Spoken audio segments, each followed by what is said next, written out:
Gujarati film ઉદ્યોગનો જ્યારે સુવર્ણ ઇતિહાસ લખાશે ત્યારે એમાં અચૂક અનેક નામી ધુરંધર મહારથીઓના નામો હશે જ, પણ સાથે એક એવા હસ્તી ગોવિંદભાઈ પટેલનું નામ પણ અનિવાર્યપણે હશે જ કે જેને તમે અમારો આત્મવિશ્વાસ ગણજો. એ સાથે જ એ પણ ધ્યાનમાં લેવાનું ના ભૂલતા કે ગોવિંદભાઈ પટેલ એ માટે બિલકુલ લાયક વ્યક્તિ હતા.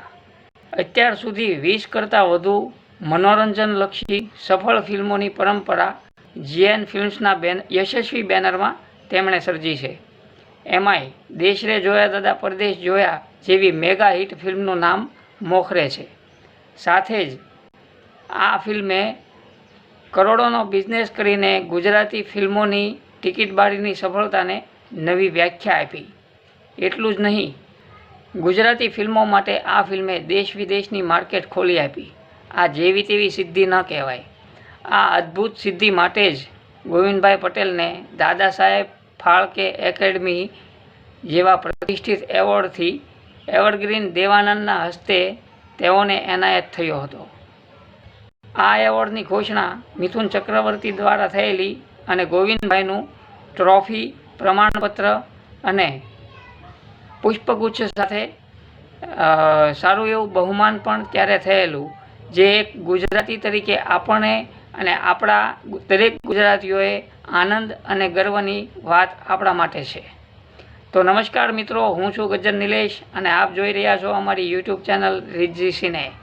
આજે આપણે ગોવિંદભાઈ પટેલ વિશે વાત કરીશું, જે નિર્માતા દિગ્દર્શક હતા અને જેમણે ખાસ એવી લોકપ્રિય અને સારી એવી હિટ અને સુપરહિટ ફિલ્મો આપેલી છે.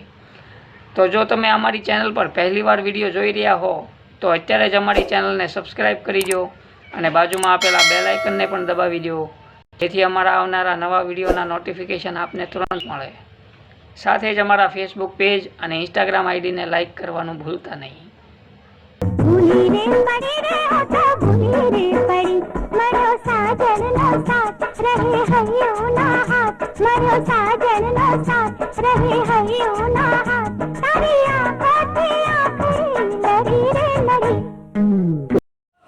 ગોવિંદભાઈ પટેલ માટે એવું પ્રચલિત હતું કે તેઓ એક સારા સૂઝવાળા, અનુભવી અને સમર્થ ફિલ્મ સર્જક હતા.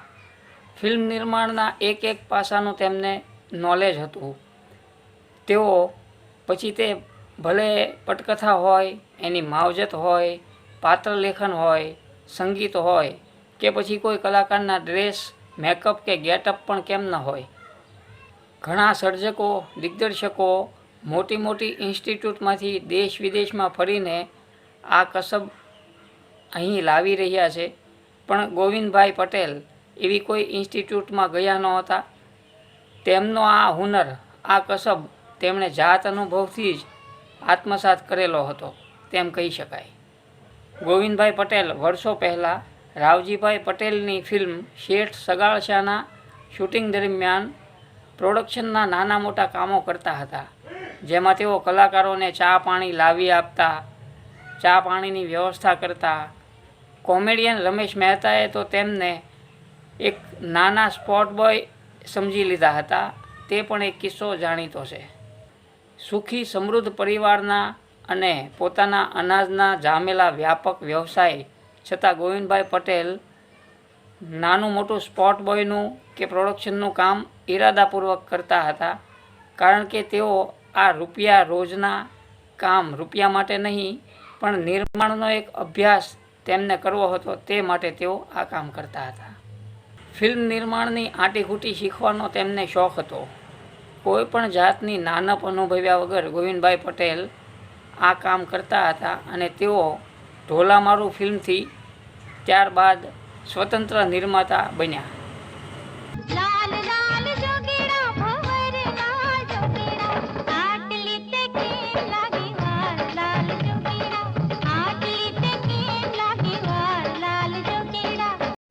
પ્રથમ ફિલ્મ ઢોલા મારું પસંદ કરવા પાછળનો પણ એક રસપ્રદ કિસ્સો છે કે તેઓ એકવાર ટ્રેનમાં પ્રવાસ કરી રહ્યા હતા, ત્યારે એક માંગણ રાવણ હથ્થો લઈને એક લોકગીત ગાઈ રહ્યો હતો, જે આ ઢોલા અને મારુના પ્રેમ પ્રકરણની એમાં ઉલ્લેખ હતો.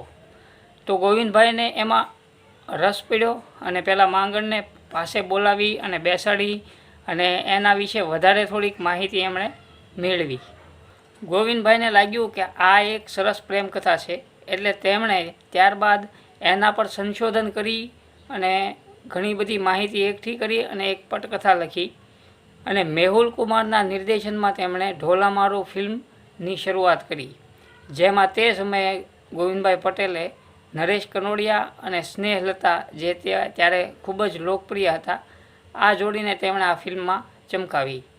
અને ત્યારબાદ ફિલ્મ બની, ખૂબ ચાલી, એકદમ હિટ થઈ અને ધાર્યા કરતાં એટલી સફળ થઈ કે ગોવિંદભાઈનો ઉત્સાહ ફિલ્મો બનાવવામાં અને આવી ફિલ્મો પ્રેમકથાવાળી ફિલ્મો બનાવવામાં ઉત્સાહ વધી ગયો. એમનો ઉત્સાહ વધવાથી તેમણે ફરી એક પ્રેમકથા શોધી કાઢી અને એ ફિલ્મ એમણે હિરણને કાંઠે નામથી બનાવી, જે પણ ખૂબ જ સારી ચાલી અને ગોવિંદભાઈ પટેલને લાગ્યું કે આવી પ્રેમકથાવાળી ફિલ્મોને જો મધુર ગીત સંગીત સાથે રજૂ કરવામાં આવે તો દર્શકોને તે ખૂબ જ પસંદ પડે છે. અને ત્યારબાદ જીએન ફિલ્મ્સના બેનરમાં આવી ગમતીલી પ્રેમકથાવાળી ફિલ્મોનો સિલસિલો શરૂ થયો.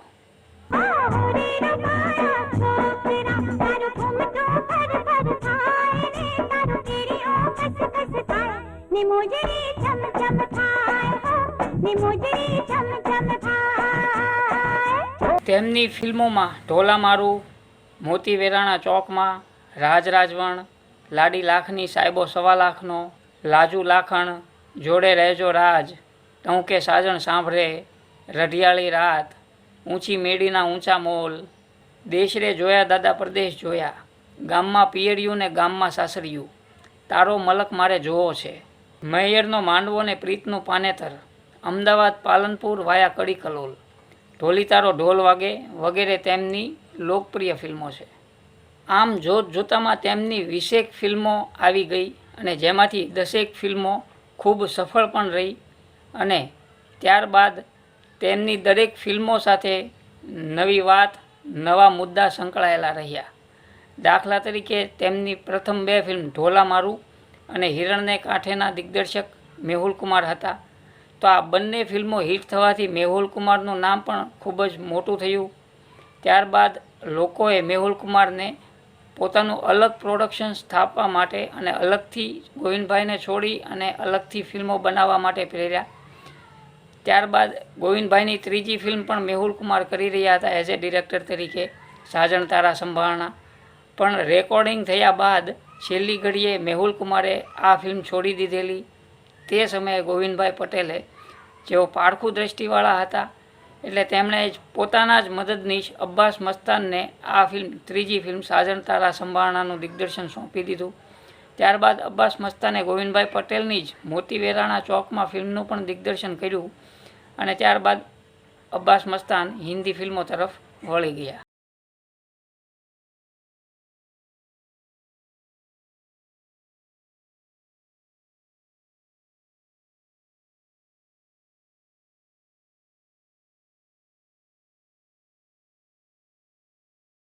બોલિવૂડમાં ગયા બાદ ગોવિંદભાઈ પટેલે પોતાની દરેક ફિલ્મના દિગ્દર્શનનું સુકાન સુભાષ શાહને સોંપી દીધું.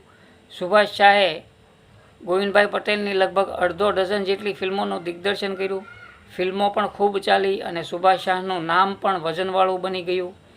ત્યારબાદ દેશરે જોયા દાદા પરદેશ જોયાની લોકપ્રિયતા કે યશ ગોવિંદભાઈના ફાળે લખાયો હશે.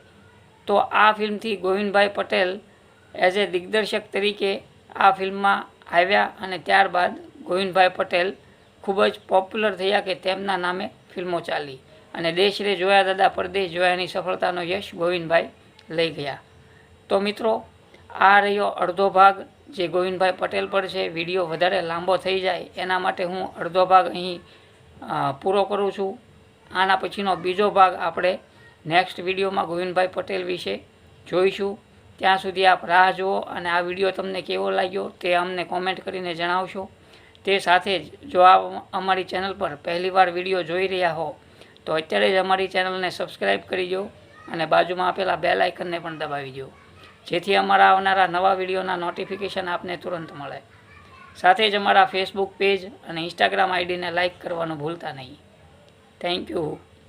देश रे